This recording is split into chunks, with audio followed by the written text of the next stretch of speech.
Hello folks and welcome to the panel. My name is Michael Hearn. I'm a docent here at Chalmers, or as I prefer to describe myself, a dissociate professor. It pains me greatly that I'm not here to participate. I was asked if I could put together an introductory video in which I talk about accessibility in analog games, which is of course the topic of this panel. It's perhaps for the best I'm not here to actually facilitate the panel though, because while I do know a fair amount of stuff about accessibility, a passing amount of stuff about games, I've never once participated in a LARP. Hands up if you're in the same boat as I am. Actually, hang on, no, don't do that. It's a video. I can't see you. I often tell people that games are the single most interesting problem domain for accessibility, and I genuinely believe that. And I think analog games are the purest, most fascinating expression of that interesting problem domain.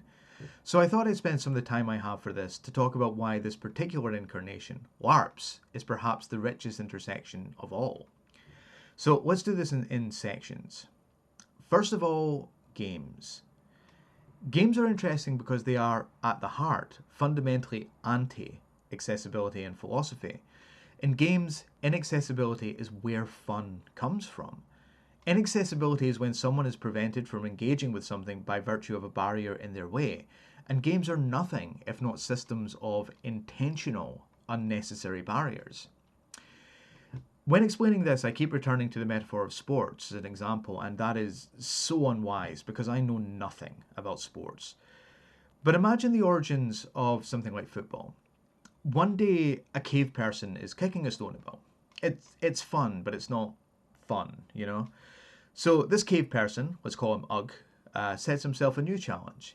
He's going to start at one end of the valley and kick the stone along until he can launch it into a cave mouth. And that's more fun.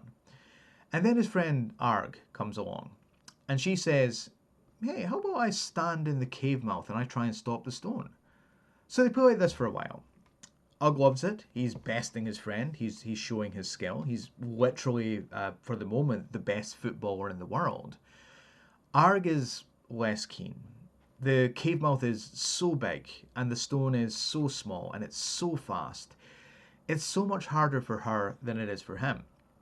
So she makes a suggestion. She's going to bring in some friends whose job it is to intercept Ugg before he even gets to kick the stone. Ugg starts moving.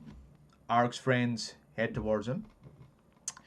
When Ugg regains consciousness, Arg is delighted, but Ugg is despondent. Now it's too hard for him. So he brings in some friends. And then there are some arguments over the rules. An intermediary is appointed to decide on rule violations. They move from a cave mouth to a set distance between two markers. The stone is replaced with a heavier, larger rock. Every single one of these things is an intentional barrier put in place between the player and the goal. And they are what make football fun. Football, like all games, is the navigation of unnecessary and intentional inaccessibilities. So how do we deal with accessibility in an intentionally inaccessible medium? We have to be mindful of which inaccessibilities are the fun and which are simply the friction. And then we need to take into account ephemeral concerns like verisimilitude, the extent to which interactions feel real. Pressing a few buttons on a controller doesn't feel the same as pressing a few buttons on a plastic guitar. One makes me feel like I'm playing a game. The other makes me feel like I'm playing a concert. These are concerns that people don't have when it comes to standard mobile or desktop applications. Few people are that invested as to whether they should click a mouse versus press a button to print a document. People care about game interfaces though. But that's video games, and it becomes more interesting still when we talk about analog games. Most of my game accessibility experience is in tabletop games. For years, I ran a blog called Meeple Like Us, which explored the accessibility landscape of board games. I do comprehensive accessibility teardowns of games according to a range of lenses, color blindness, cognitive profiles, socioeconomic factors, and emotional considerations. And that eventually developed into the book Tabletop Game Accessibility, Meeple-Centered Design. And let me tell you, I've never fallen so hard and so fast for a research puzzle as I did for accessibility in tabletop games. It wasn't so much a research interest as it was a research obsession. Every board game is a new puzzle in and of itself. One game might have cards, dice, and tokens. Another game might have cards, dice, and tokens. And it might be the case that neither game uses them in the same way. A video game controller is a video game controller by and large. But dice might be randomizers or trackers, or they might be marks of ownership. They might need you to stack them, or hide them, or save them between rolls.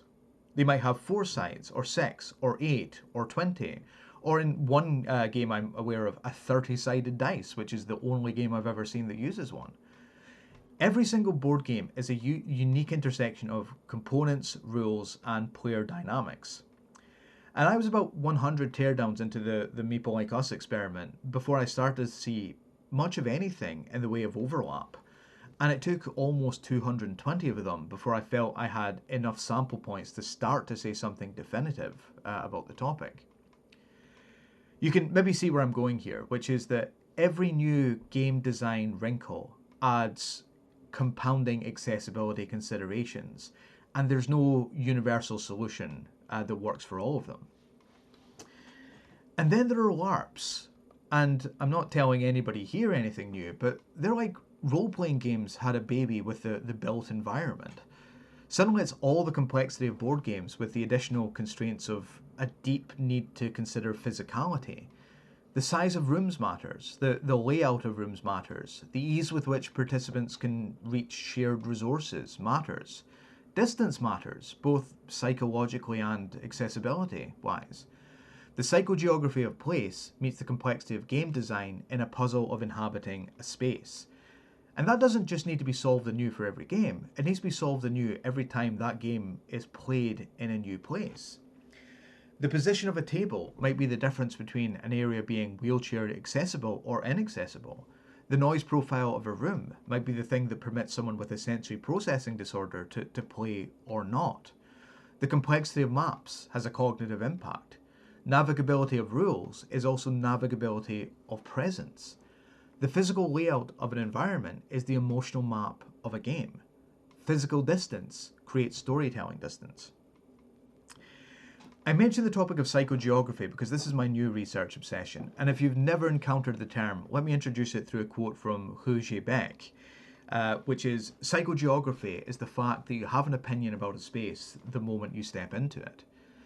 Psychogeography is a loose, ephemeral term of convenience that spans everything from Guy Debord and the Situationists in the 50s to Will Self and his jump cut tourism through plane travel. But it's essentially a recognition that our emotional connection to our environment matters. Our environments write upon us, and we write upon them in return. Is there any activity where that's more true than in LARPing? For as long as we have someone's attention, we are asking them to invest in a process of alchemy, for a physical space to transmute into an effective place. It's a temporary and intense form of place attachment theory, that the intensity of emotion associated with role-playing can ensorcel a place, so it becomes something different and magical. Not so much a magic circle, as we often talk about it in game design, which is to say a discontinuous moral space where the normal rules of society don't hold. What we're talking about instead here is a fairy circle, something darker and more dangerous, an unpredictable bargain we make with powerful forces, something that changes us in traversal. We enter the fairy circle and we return changed. For the moments we are within the fairy circle, the normal rules of time and space no longer apply. We have a term for this in video games, it's called flow, but realistically what we're basically talking about is a communion with the mystical. That's less about gameplay and more akin to tribal ritual. It may seem extreme to say that inaccessibility in a LARP leads to spiritual impoverishment, but I can assure you that's maybe the least extreme of my views about inaccessibility. Don Quixote, to change the subject completely for a second, is often seen as a fool. an old man who believes he is an old-timey knight-errant, a deluded fantasist who mistakes windmills for giants. However, I think that's a very naive reading. At one point he says, "For I have persuaded myself that the things I see are as I see them." This is something that he confesses to his squire Sancho at one point. And what he's doing there is confessing. He's not deluded. He's following an intentional path of re-enchantment. He has chosen to see the world as he thinks it should be, rather than how the world actually is. And is there anything more purely quixotic in that frame than a LARP? A room with a table becomes a banquet hall because everyone involved has decided to believe that's what it is. Inaccessibility in this frame entraps the wistful dreamer in the fetters of mundanity. It genuinely does kill me. I can't be here to explore this with you today. I think this is such a fascinating topic. But in the spirit of kicking things off, maybe I can ask some provocative questions in the hope of sparking off some provocative answers. So, for the panel's consideration, 1. Do LARPs have an accessibility problem? And if they do, are those inaccessibilities core to the experience? I'm thinking here not just of physical constraints, but also social ones. What about the introverts, like myself, or the non-verbal? Are LARPs doing enough? Should they be doing more? 2. If we accept my argument that game fun comes from intentional barriers, how do we distinguish between necessary diegetic barriers and exclusionary barriers? Does the enchantment of space collapse if we have, for example, an elevator in an imaginary castle? And 3.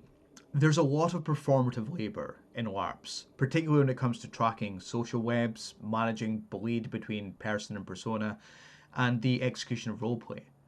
Do LARPs favour the neurotypical?